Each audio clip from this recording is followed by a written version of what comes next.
नमस्कार, स्वागत है आपका जनता टीवी में। मैं हूं आपके साथ सचिन चौहान। बात होगी तमाम खबरों की, लेकिन बुलेटिन की शुरुआत 4 मिनट 18 मंडल से कर लेते हैं।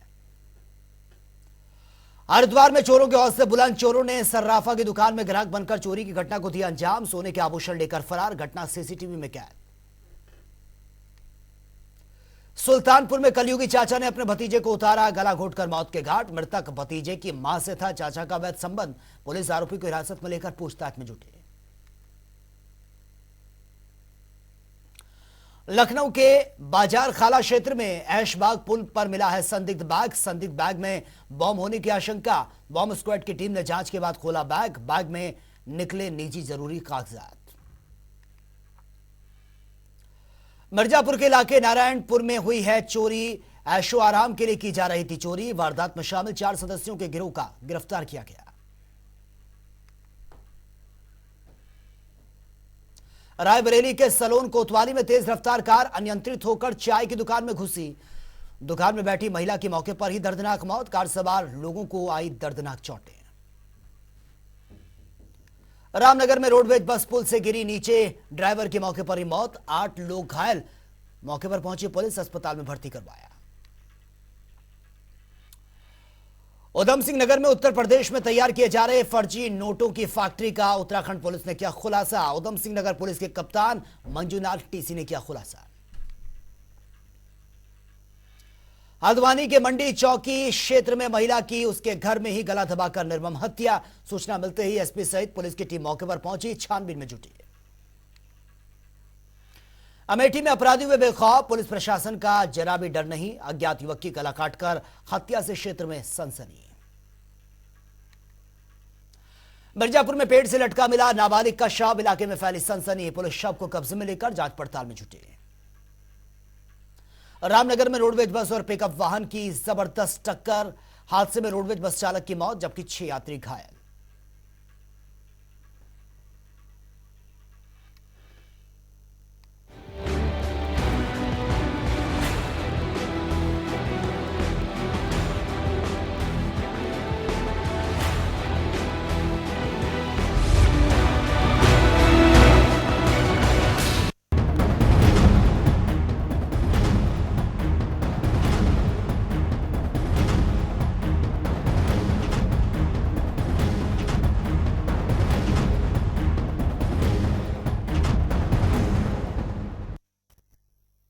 निकाय चुनाव को लेकर बीजेपी पूरी तरह से चुनाव प्रचार में जुटी हुई है, जिसके चलते सीएम योगी ने आज कई जिलों का दौरा कर ताबड़तोड़ प्रचार किया है। सीएम योगी ने हापुड़, मेरठ और बुलंदशहर में दूसरे चरण के लिए ताल ठोकी है और बीजेपी प्रत्याशियों के पक्ष में जनसभा को संबोधित कर जनता से वोट की अपील भी की है।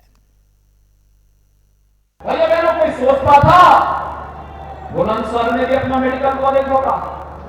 आज सभी कल्याण सिंह जी के नाम पर एक मेडिकल कॉलेज इसी बुलंदशहर जनपद में बन रहा है। इस नए सत्र में प्रारंभ भी होगा। कोई सोचता था अलीगढ़ में कोई राज्य विश्वविद्यालय बनेगा? हमने राजा महेंद्र प्रताप सिंह जी के नाम पर एक विश्वविद्यालय की स्थापना यहां पर अलीगढ़ में कर ली है। कोई सोचता था जेवर में एयरपोर्ट का निर्माण होगा? लोगों के लिए सपना था।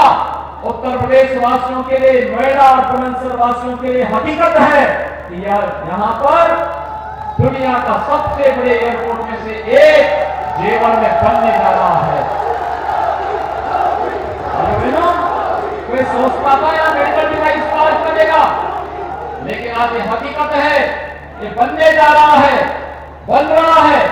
कोई सोचता था वर्ल्ड क्लास सड़कें यहां बनेंगी, आज बन रही है। कोई सोचता था एक और यहां का परंपरागत उद्यम sports item one district one product के माध्यम से दुनिया के अंदर छा रहा है, लाखों लोगों को काम मिल रहा है, मेरठ को एक पहचान मिल रही है और दूसरी तरफ सोतीगंज के कलंक से मेरठ को मुक्ति मिल चुकी है। ये अंतर है।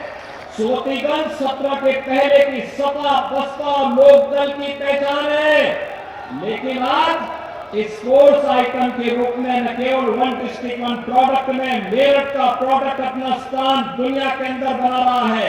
बल्कि प्रदेश की पहली स्पोर्ट्स यूनिवर्सिटी मेरठ के अंदर स्थापित होने जा रही है।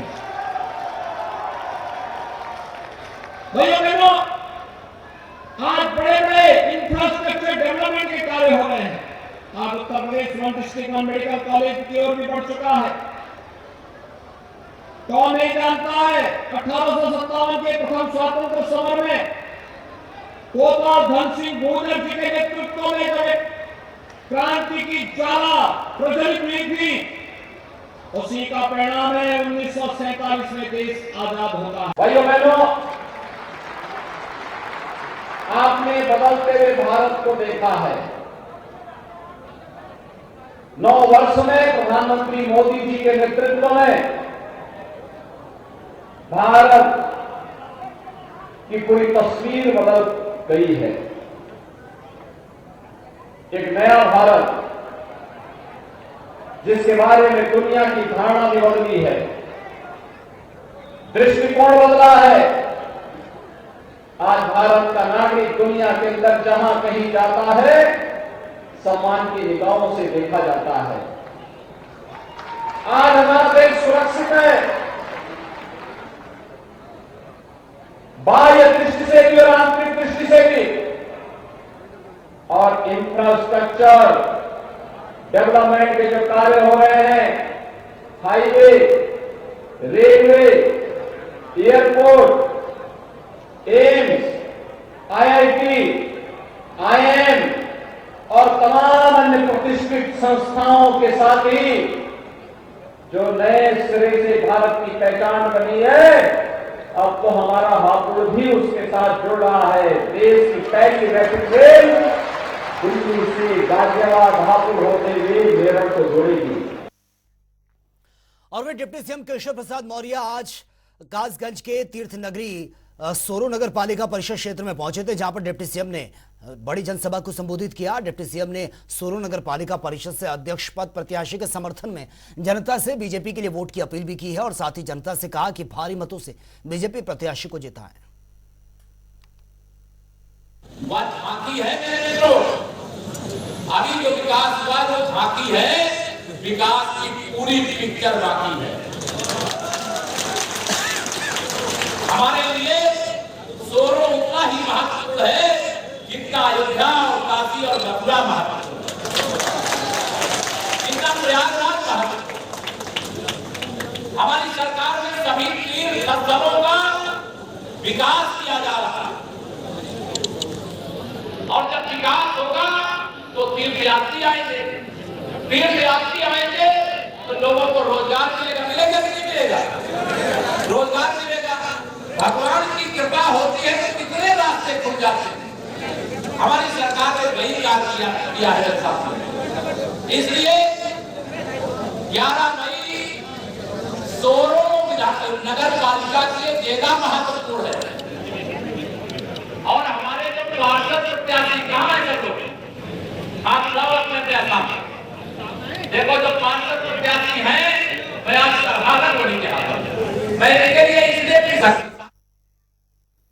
और वहीं बाराबंकी की नवसृजित नगर पंचायत राम सनेही घाट के प्रत्याशी के समर्थन में बहुजन समाजवादी पार्टी के प्रदेश अध्यक्ष विश्वनाथ पाल और गया शंकर कश्यप मंडल के कोऑर्डिनेटर मौजूद रहे हैं। और मीडिया से बातचीत करते हुए पाल ने कहा कि बहुजन समाजवादी पार्टी पूरी तरह से जमीन पर उतर कर काम कर रही है। जितने भी प्रत्याशी हैं सभी की पल पल की अपडेट उनसे ली जा रही है। और बीजेपी प्रदेश अध्यक्ष भूपेंद्र चौधरी आज बदायूं पहुंचे हैं, जहां पर कार्यकर्ता सम्मेलन में उन्होंने हिस्सा लिया। भूपेंद्र चौधरी ने निकाय चुनाव को लेकर कार्यकर्ताओं को जीत का मंत्र भी दिया है। उन्होंने पहले चरण में कम वोटिंग पर चिंता जाहिर करते हुए कहा कि अभी भी लोगों के बीच जाने की आवश्यकता है और उन्हें समझाने की जरूरत है। इसके अलावा उन्होंने पहले चरण में 10 नगर निगमों में जीत का दावा भी कर दिया। और मुझे लगता यह है कि जिस प्रकार की तैयारी हमारी पार्टी के कार्यकर्ता भाइयों बहनों ने की है, उसके आधार पर बदायूं जिले की अधिकांश नगर पालिका नगर पंचायतें भाजपा जीतने जा रही है। अध्यक्ष जी, पहली चीज कि पहले जो वोटिंग परसेंटेज को लेकर आप क्या कहेंगे? फर्स्ट चरण में जो वोटिंग परसेंटेज रहा वो बहुत अच्छा नहीं रहा, तो लोग क्या इस चुनाव में अपना कंट्रीब्यूट नहीं करना चाहेंगे कि परसेंटेज बहुत अच्छा नहीं जा रहा है, जबकि मौसम भी अच्छा था? बड़े बड़े जो बसावट के शहर हैं नगर निगम, उनमें मतदान के प्रतिशत की कम प्रतिशत की चर्चा है हुआ, लेकिन नगर पालिका नगर पंचायत बहुत अच्छा मतदान। हम लोग भी समीक्षा कर रहे हैं संगठन के स्तर से। आज मैंने उस बात की चर्चा की है कि हमें और व्यापक स्तर पर लोगों के बीच में जाना चाहिए, और हमारा जो एजेंडा है, जिस एजेंडे के साथ हम लोग चुनाव में हैं, विकास का, सुरक्षा का, शहरों को सजाने का, संवारने का, उस एजेंडे को लेकर जनता के बीच में और व्यापक रूप से जनसंपर्क, और निश्चित रूप से हम जनता के बीच में जाएंगे तो हमें और अच्छे से सफलता के परिणाम प्राप्त होंगे। और आम आदमी पार्टी को नगर निकाय चुनाव में बेहतर जीत दिलाने और उम्मीदवारों को विजयी बनाने की मंशा से राज्यसभा सांसद और आम आदमी पार्टी के राष्ट्रीय प्रवक्ता इन दिनों सुल्तानपुर में हैं। संजय सिंह ने कहा है कि 16 साल तक हमने आम लोगों की लड़ाई लड़ी है और संसद में भारत के प्रधानमंत्री और गृह मंत्री की आंख में आंख डालकर मैं ये कह रहा हूं कि मोदी अडानी भाई भाई देश बेचकर खा गए मलाई।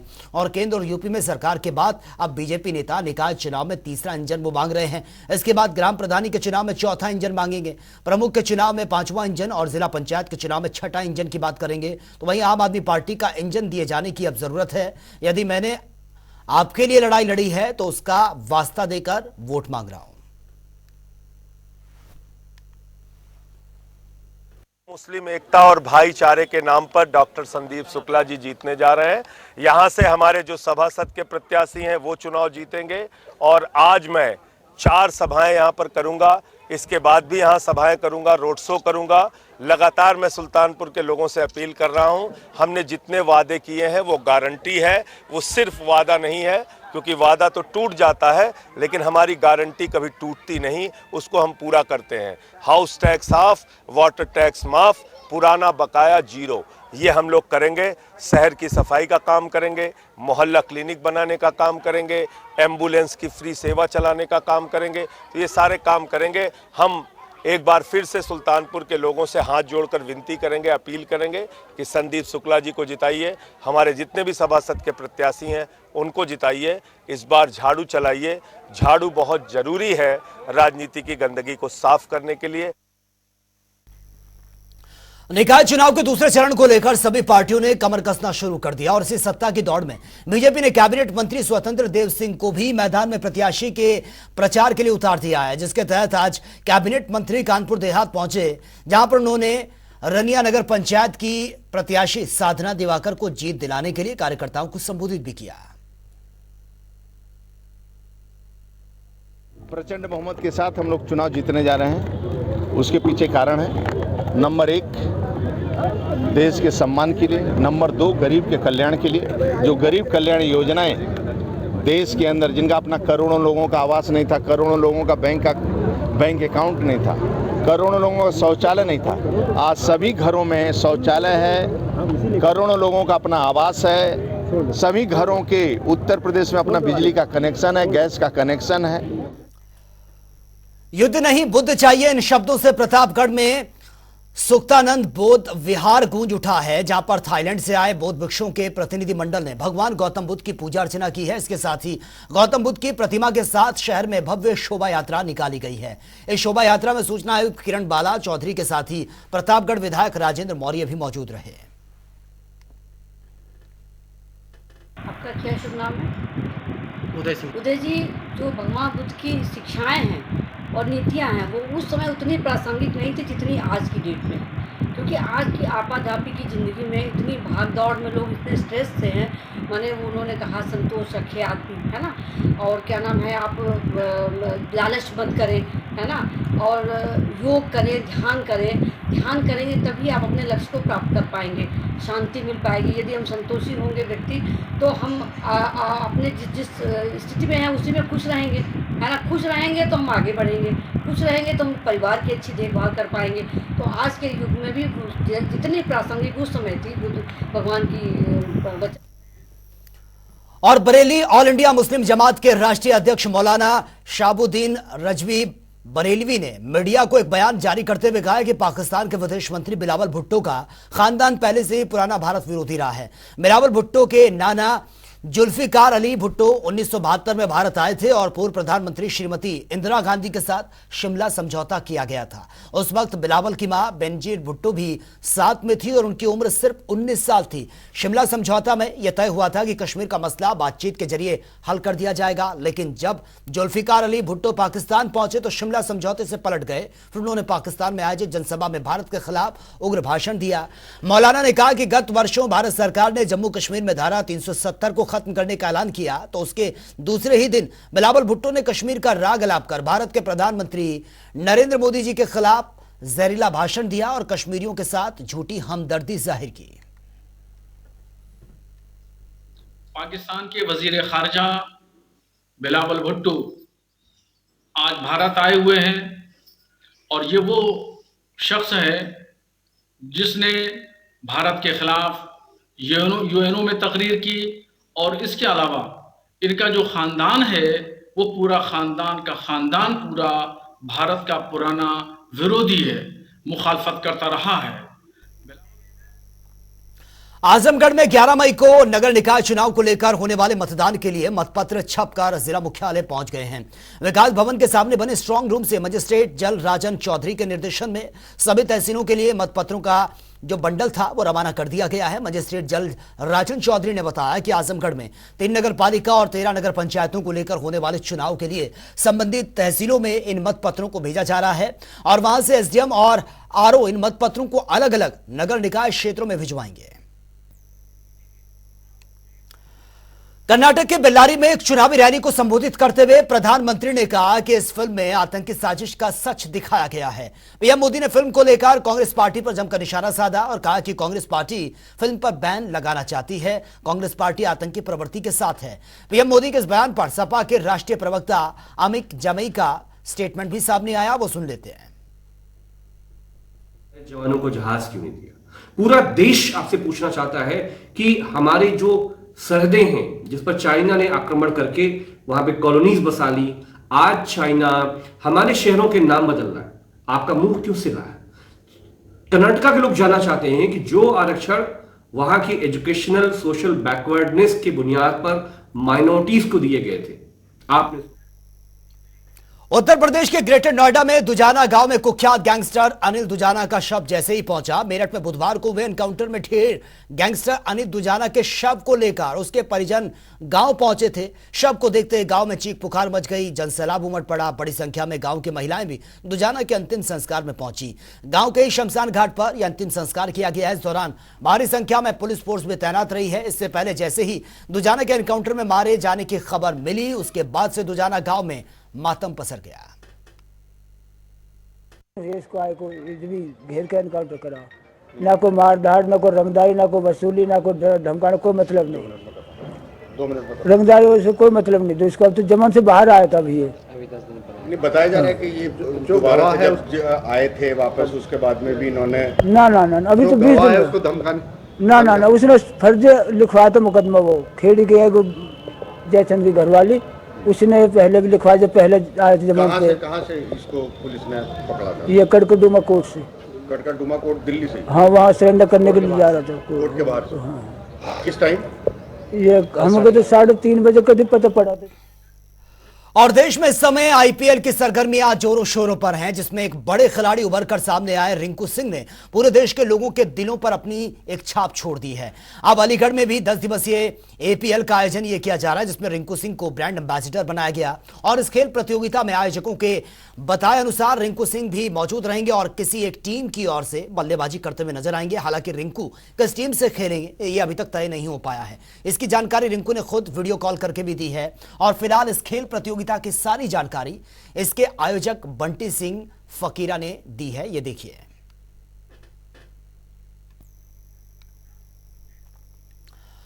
और मुख्यमंत्री पुष्कर सिंह धामी ने केंद्रीय सड़क परिवहन राजमार्ग मंत्री नितिन गडकरी का आभार जताया है और ट्वीट करते हुए एक पोस्ट साझा की है। सीएम धामी ने कहा कि नितिन गडकरी जी ने राष्ट्रीय राजमार्ग 7 के देहरादून हरिद्वार खंड के किनारे 3 अंडरपास के विकास के लिए, जैव विविधता की रक्षा के लिए, मानव विकास को, वन्य जीवों की देखभाल और प्रजातियों के मुक्त आवागमन की आवश्यकता है। उत्तराखंड पीएम के तहत एक पर्यावरण अनुकूल दृष्टिकोण देख रहा है प्रधानमंत्री नरेंद्र मोदी के मार्गदर्शन में।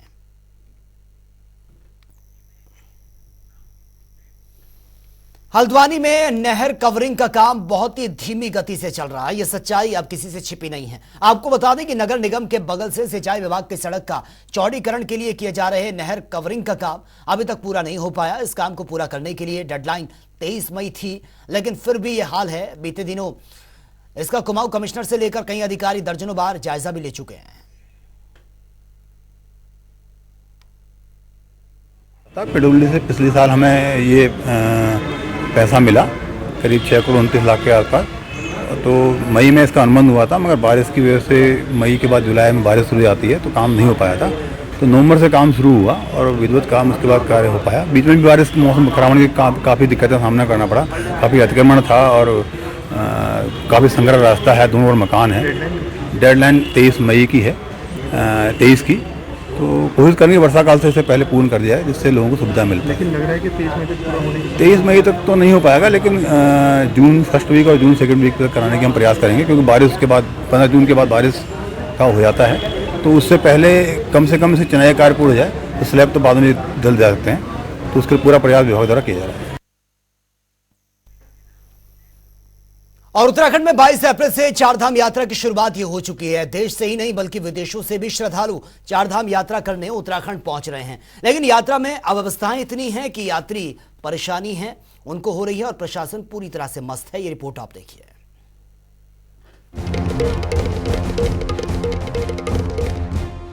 चारधाम यात्रा पर सवाल, विपक्ष का वार। चारधाम यात्रा, अव्यवस्थाओं का अंबार।